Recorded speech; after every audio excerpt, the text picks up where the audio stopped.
अस्सलाम वालेकुम। आपको पता है कि सूरह बकरा पढ़ रहे हैं। आज हम पढ़ेंगे उसकी 113 से 117 आयत, उसको पढ़ेंगे, उसको कंटिन्यू करेंगे। बिस्मिल्लाहिर्रहमानिर्रहीम। यहूदी कहते हैं कि ईसाई के पास कुछ नहीं, ईसाई कहती हैं कि यहूदियों के पास कुछ नहीं, हालांकि दोनों ही किताब पढ़ते हैं और इसी किस्म के दावे इन लोगों के भी हैं जिनके पास किताब का इल्म नहीं है। ये अख्तलाफात जिनमें ये लोग मुब्तला हैं, इनका फ़ैसला अल्लाह क़यामत के रोज़ करेगा। और उस शख्स से बढ़कर ज़ालिम कौन होगा जो अल्लाह के माबूदों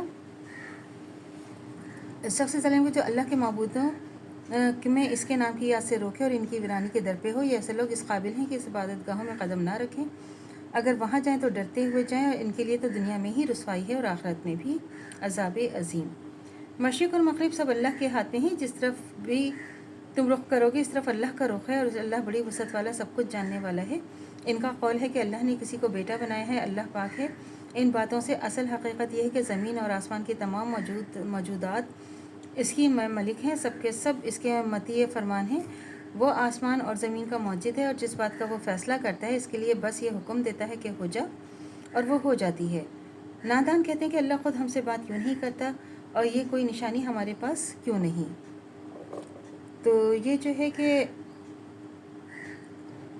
है खुदा पर और खुदा तक जो है ना इक़्तिदार मुतफल्ली होना चाहिए। तो ये चाहिए कि जो खुदा पर नेक लोग हैं वो उनके पास इक़्तिदार होना चाहिए, और वही इबादत गाहों के मुतवल्ली रहें, ताकि शरीर लोग अगर वहाँ चले भी जाएँ तो इन्हें खौफज़दा ना हो उनसे, और वो सज़ा जो तंग करते हैं उनको सज़ाएँ होनी चाहिए। और दूसरी है कि अल्लाह तो ना मशरिक़ मग़रिब, क्या सब कुछ अल्लाह के पास है। ये नहीं कि एक चीज़ अल्लाह के पास है, हर चीज़ अल्लाह तो गफ़ूरुर रहीम है, पूरी इसके कायनात के मालिक है। और अल्लाह ताला महदूद, तंग दिल और तंग नज़र दुरुस्त नहीं, जैसे कि तमाम लोग अपने ऊपर क़यास करके इसे समझ रखा है, बल्कि उसकी खुदाई भी, अल्लाह की खुदाई तो पूरी दुनिया पे है ना, वो एक जगह थोड़ी मुहित है। तो ये बात है कि जो उनको समझ में नहीं आती। और फिर कि ये है कि बिस्मिल्लाहिर्रहमानिर्रहीम आयत नंबर 18 और 21 ये भी मैं पढ़ लेती हूँ, ये भी देखते हैं इसमें क्या है। कि ऐसी ही बातें हैं, इनसे पहले लोग भी क्या करते थे कि इन सब अगले पिछले गुमराहों की जहनीत एक जैसी है, और यकीन लाने वालों के लिए है तो हम निशानियाँ साफ साफ नुमायाँ कर चुके हैं। और इससे बढ़कर के निशानी क्या होगी कि हमने तुमको इल्म हक़ के साथ खुशखबरी देने वाला, डराने वाला बनाकर भेजा।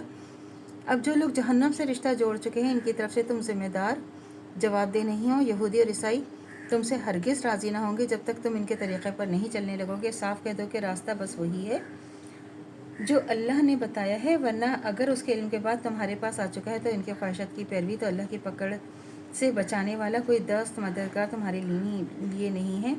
जिन लोगों को हमने किताब दी है वो इस तरह पढ़ते हैं कि जैसे पढ़ने का हक़ है। वो इस पर सच्चे दिल से ईमान लाते हैं। जो इसके साथ कुफ्र का रवैया अख्तियार करें वही असल में नुकसान उठाने वाले हैं। तो उनका मतलब ये था कि खुदा हमारे सामने आकर कहे कि ये किताब मेरी है या मेरे अहकाम है, तो तुम इन लोगों की पैरवी करो और हमें कोई ऐसी निशानी दिखाई जाए जिससे हमें यकीन हो जाए। तो अल्लाह सल्लल्लाहु अलैहि वसल्लम जो कुछ कह रहे हैं वो खुदा की तरफ से है।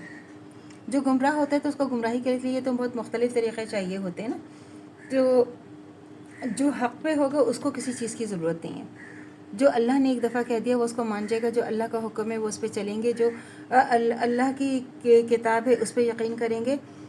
और यहूदी ईसाई जो भी काफिर कभी भी आपकी बात का यकीन नहीं करेंगे, और वो कभी भी आपके नहीं होंगे। ये अल्लाह ताला ने कह दिया, जो कुफ़ार हैं वो एक दूसरे के साथ ही खुश होंगे, वो कभी भी हमारे नहीं होंगे। तो हमें अल्लाह की ये बात पकड़ लेनी चाहिए, क्योंकि अल्लाह का जो हुक्म है अगर हमने जैसे ही उसका रास्ता छोड़ेंगे तो हमारे लिए आगे कांटे और गुमराहियाँ बैठी हुई हैं। तो अल्लाह से दुआ करनी चाहिए जो हमारे ईमान है मरते दम तो कायम व दायम रहे, ख़ात्मा बिल खैर ईमान पर हो। इजाज़त दीजिए। अल्लाह हाफ़िज़। मेरे चैनल को लाइक कीजिए, शेयर कीजिए, सब्सक्राइब कीजिए। शुक्रिया।